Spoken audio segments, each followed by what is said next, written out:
ಇಂದೇ ಡೌನ್ಲೋಡ್ ಮಾಡಿ ಮತ್ತು ನಿಮ್ಮ ನೆಚ್ಚಿನ ಶೋಗಳನ್ನು ಆನಂದಿಸಿ.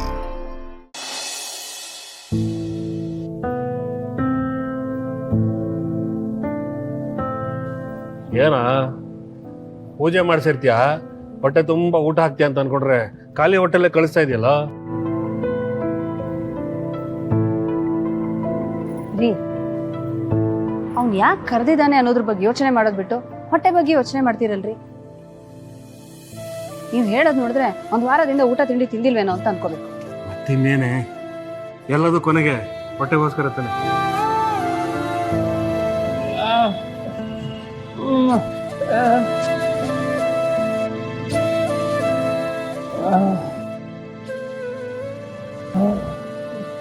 ಏನು ಯೋಚನೆ ಮಾಡೋದು ಏನೂ ಇಲ್ಲ. ಹೌದು, ಬಾವ ಹೇಳ್ತಿರೋದು ಸರಿಯಾಗೇ ಇದೆ. ಈಗ ನಮ್ ಬದುಕು ತುಂಬಾ ಚೆನ್ನಾಗಿದೆ, ದಯವಿಟ್ಟು ಹಾಳು ಮಾಡಕ್ ಬರ್ಬೇಡಿ. ಯಾರನ್ನು ಹಾಳು ಮಾಡೋ ಬುದ್ಧಿ ಅವನಿಗಿಲ್ಲ. ರಾಮ ಲಕ್ಷ್ಮಣನ್ ತರ ಇದ್ದ ಅಣ್ಣ ತಮ್ಮ ಕಿತ್ತಾಡ್ಕೊಳ್ಳೋದನ್ನ ಬಿಟ್ಟು ಮತ್ತೆ ಒಂದಾಗಿ ಅಂತ ಹೇಳ್ತಿದ್ದಾನೆ. ಹೌದೌದು, ನಾನು ರಾಮ, ಅವನು ಲಕ್ಷ್ಮಣ, ಇವನೇ ಹನುಮಂತನ. ಏನೋ ನೀನು ಹನುಮಂತ, ನೀನು ರಾಯಭಾರ ಮಾಡ್ಬಿಟ್ರೆ ಎಲ್ಲ ಸರಿ ಹೋಗ್ಬಿಡ್ಬೇಕಾ? ಹಂಗೆಲ್ಲ ಹೇಳ್ಬೇಡಿ ಬಾವ. ನಾವೆಲ್ಲರೂ ಜೊತೆಗಿದ್ರೆ ಜೀವನ ಒಬ್ಬಟ್ಟಿನ ತರ ಸಿಹಿ ಆಗಿರುತ್ತೆ ಅಂತ ಅವ್ರು ಹೇಳ್ತಾರ ಅಷ್ಟೇ. ಅದೇ ರಾಗ ಅದೇ ಹಾಡು ಅನ್ನೋ ತರ ಮಾತಾಡ್ತಾನೆ ಇದ್ಬೇಡಿ. ಆವಾಗ್ಲೇ ಹೇಳಾಯ್ತಲ್ವಾ, ಇನ್ನ ಇದ್ರ ಬಗ್ಗೆ ಡಿಸ್ಕಷನ್ ಬೇಡ ಅಷ್ಟೇ. ಏನ್ ಮಾತಾಡ್ತಿದ್ಯಾ? ಅಲ್ಲ, ಅವ್ರ ಮನ್ಸಲ್ಲಿರೋದನ್ನು ಅವ್ರು ಹೇಳ್ಕೊತಿದ್ದಾರೆ. ನಿನ್ಗೆ ಇಷ್ಟ ಇದ್ರೆ ಇದೆ ಅನ್ನೋ, ಇಲ್ಲಾಂದ್ರೆ ಇಲ್ಲ ಅನ್ನೋ. ಅದಕ್ಕೆ ಯಾಕೆ ಇಷ್ಟೊಂದು ಗಲಾಟೆ? ನೋಡಿ, ಸತ್ಯ, ಧರ್ಮ, ನ್ಯಾಯ ಅನ್ನೋ ರಾಮನ ಗುಣಗಳನ್ನ ಬೆಳೆಸ್ಕೊಳ್ಳಿ. ಹಠ, ದ್ವೇಷ, ಕಪಟತೆ ಇಂಥ ರಾವಣನ ಗುಣಗಳನ್ನ ಸುಟ್ಟು ಹಾಕಿ ಬದುಕು ಸುಂದರವಾಗಿರುತ್ತೆ. ನಿಮ್ಗಳ ನಡತೆಯಿಂದ ಅತ್ತೆ ಮಾವ ನೊಂದ್ಕೊಳ್ಳೋ ತರ ಮಾಡಬೇಡಿ.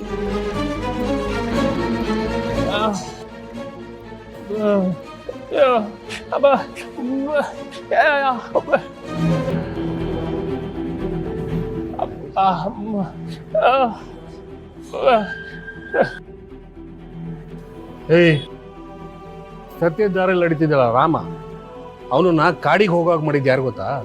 ಅವ್ನು ಮಲ್ತಾಯಿನೇ. ಹಾಗೆ ನಿನ್ನ ಮಾತು ನಂಬ್ಕೊಂಡ್ರೆ ನಾವು ಬೀದಿಗೆ ಬರ್ಬೇಕಾಗತ್ತೆ. ರಾಮ ಕಾಡಿಗೆ ಹೋಗೋದಿಕ್ಕೂ ಕಾರಣ ಇದೆ ರೀ. ಲೋಕೋದ್ಧಾರ, ರಾವಣ ಸಂಹಾರ ಅಂತ. ನೀವಿಬ್ರು ಸೇರಿ ನಿಮ್ಮ ಅಪ್ಪ ಅಮ್ಮನ ದೂರ ಮಾಡಿದಿರಲ್ಲ, ಅದಕ್ಕೆ ಯಾವ ಕಾರಣ ಇದೆ ಹೇಳ್ತೀನಿ? ಬರೀ ದುಡ್ಡು ಇಷ್ಟೇ ತಾನೆ? ಭರತನ್ಗೆ ರಾಜ್ಯಭಾರ ಮಾಡೋ ಅಧಿಕಾರ ಇದ್ರು ಅವನು ಅಣ್ಣನ ಪಾದಕೆಗಳನ್ನ ಸಿಂಹಾಸನದ ಮೇಲಿಟ್ಟು ರಾಜ್ಯನ ನಡೆಸ್ತಾನೆ. ಇಂಥದ್ದನ್ನೆಲ್ಲ ಓದಿ ತಿಳ್ಕೊಂಡು ಜೀವನದಲ್ಲಿ ಅಳವಡಿಸ್ಕೊಳ್ಳಿ.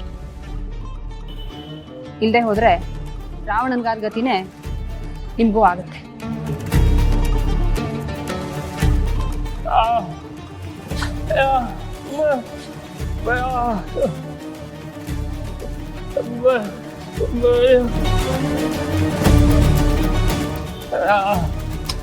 ಬಿಡ,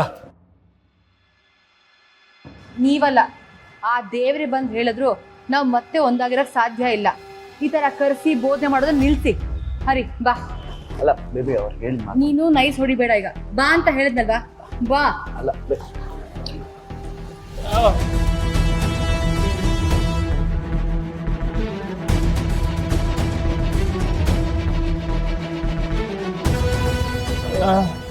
ಏಯ್, ಆ ಸಿಂಚರ್ ಹೇಳಿ ನಿನಗೆ ಅರ್ಥ ಆಗಿಲ್ವನಾ? ಅರ್ಥ ಆಗಲ್ವಾ ನಿನ್ಗೆ? ದೇವಸ್ಥಾನ ಅಂತ ಸುಮ್ಮನೆ ಇದ್ದೀನಿ. ಇಲ್ಲ ಅಂದ್ರೆ ನೀನು ಬರೇ, ಅವ್ನು ಹೇಳಿದ್ನು ಅಂತ ಇಲ್ಲಿ ಕರ್ಕೊಂಡ್ಬಂದ್ಬಿಟ್ಲು ನೀನು. ಅವ್ನು ಹೇಳಿದ್ರಲ್ಲಿ ಏನ್ರಿ ತಪ್ಪಿದೆ? ನಮ್ಮ ಒಳ್ಳೇದಕ್ಕೆ ತಾನೇ ಹೇಳ್ತಿದ್ದಾನೆ. ನಮಗೆ ಒಳ್ಳೇದಾಗಬೇಕು ಅಂತ ಬಯಸ್ತಾನಲ್ವಾ, ಅವನನ್ನ ನನ್ನ ಕಣ್ಣು ಮುಂದೆ ಇರ್ಬೇಡ ಅಂತ ಹೇಳಿ ಪೀಡೆ ತೊಲಗ್ತು ಅಂತ ನೆಮ್ಮದಿಯಾಗಿರ್ತೀನಿ. ನಡಿಯ ಬಾರೆ. ಚಲ್ವಿ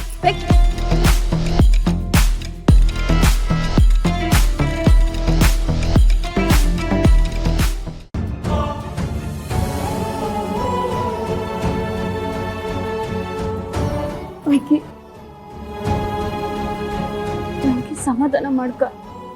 ನೀನೇನೋ ಮನೆ ರಾಮ ಮಂದಿರ ಆಗ್ಬೇಕು ಅಂತ ಆಸೆ ಪಟ್ಟೆ, ಆದ್ರೆ ನಿನ್ ತಮ್ಮಂದ್ರಿಗೆ ಅದಿಷ್ಟ ಇಲ್ಲ. ಆ ದೇವ್ರವನೇ ಎಲ್ಲದಕ್ಕೂ ಒಳ್ಳೆ ದಾರಿ ತೋರಿಸ್ತಾನೆ.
ನೀವು ಕುತ್ಕೊಂಡು ಏನ್ ಮಾಡ್ತಿದ್ಯಾ? ಅವರೆಲ್ಲ ಮನೆಗೆ ಹೋಗಾಯ್ತು, ನಾವು ಮನೆಗೆ ಹೋಗುಮ್ಮ ಬಾ.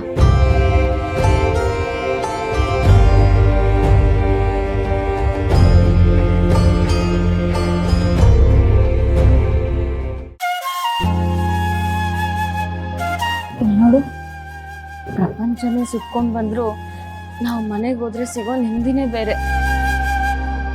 ಕಣ್ಣೀರ್ ಬರ್ತದೆ ಅಂತ ಕಣ್ಣು ಕಿತ್ತಿಕ್ಕಾಯ್ತದ ಹೇಳು? ಕಣ್ಣೀರ್ ಬರ್ದೇ ಇರೋ ತರ ನಾವು ನೋಡ್ಕೋಬೇಕು ಅಷ್ಟೇ.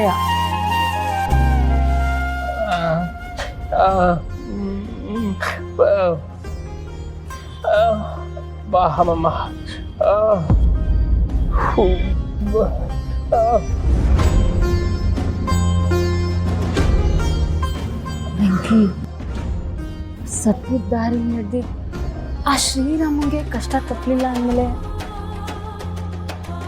ನಾವೆಲ್ಲ ಯಾವ ಲೆಕ್ಕ ಹೇಳು? ಕಷ್ಟ ಬಂತು ಅಂತ ಧೈರ್ಯ ಕಳ್ಕೊಂಡು ಕೂರಕ್ಕಾಯ್ತದ? ಏನೇ ಕಷ್ಟ ಬಂದ್ರು ಧೈರ್ಯದಿಂದ ಎದುರಿಸ್ತೀವಿ ಅಂತ ಮುಂದೆ ಹೋಗ್ಬೇಕು. ಕಾಯಕ್ಕೆ ಅಂತ ಅವನಿರುವಾಗ ನಾವ್ ಯಾಕೆ ಎದುರ್ಕೋಬೇಕು ಹೇಳು?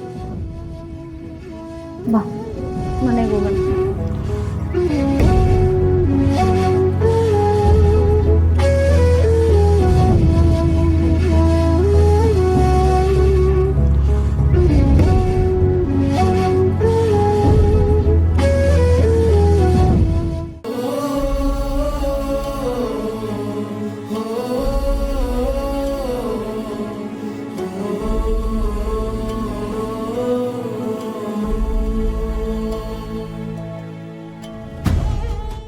ಲಕ್ಷ್ಮೀ